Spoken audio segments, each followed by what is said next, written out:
दोस्तों आपने अक्सर देखा होगा कि जितने भी कथावाचक हैं दोस्तों, उनके मत एक से नहीं होते हैं, एक सी जानकारियाँ नहीं दे पाते, वो अलग अलग जानकारी देते हैं।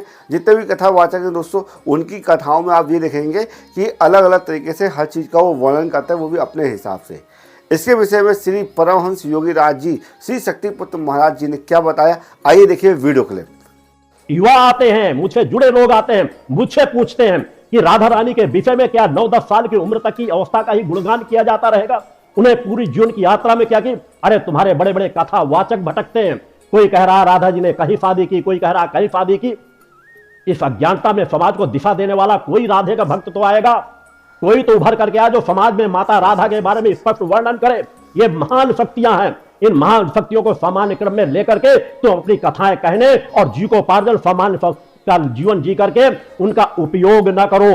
उन शक्तियों को उदाहरण दो जिससे समाज उन आदर्शों का पर चल सके, बता सको कि माता आदि शक्ति जगत जननी राधा रानी किस लिए जन्म लिया था, उन्होंने क्या कार्य किया, समाज को क्या उपदेश दिया, क्या मार्गदर्शन दिया।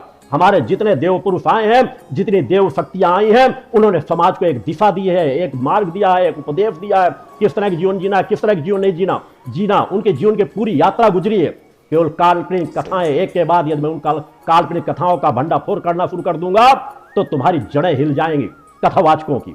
जहां कहीं पर भी कोई आधार नहीं मिलेगा, तुम मुझसे पूछते हो, अरे महामूर्खो, यह तुम थोड़ा सा मार्कंडेय ऋषि का ही अध्ययन कर लिए होते, उनके द्वारा लिखित ग्रंथों का अध्ययन कर लिए होते, दुर्गा सप्तशती का ही अध्ययन कर लिए होते, जिससे महान कोई ग्रंथ है नहीं, जिसके एक एक श्लोक में पूरी सृष्टि समा जाएगी।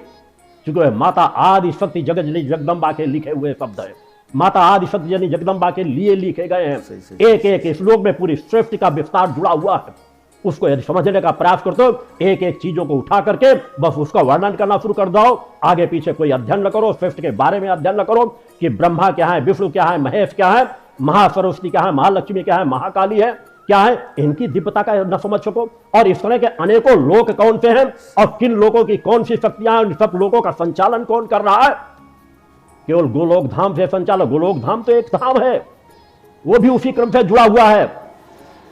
दोस्तों वीडियो क्लिप देखने के बाद दोस्तों अब आप समझ चुके होंगे कि किस तरह से दोस्तों समाज में कथा के नाम पे कहानियाँ सुनाई जा रही है, कथा के माध्यम से क्या क्या बताया जा रहा है। आप अब इसका वर्णन आपने खुद सुना होगा श्री परमहंस योगी जी महाराज जी के मुख से। दोस्तों वीडियो आपको कैसा लगा कमेंट बॉक्स में आप अपने विचार जरूर रखिएगा। जय श्री राम।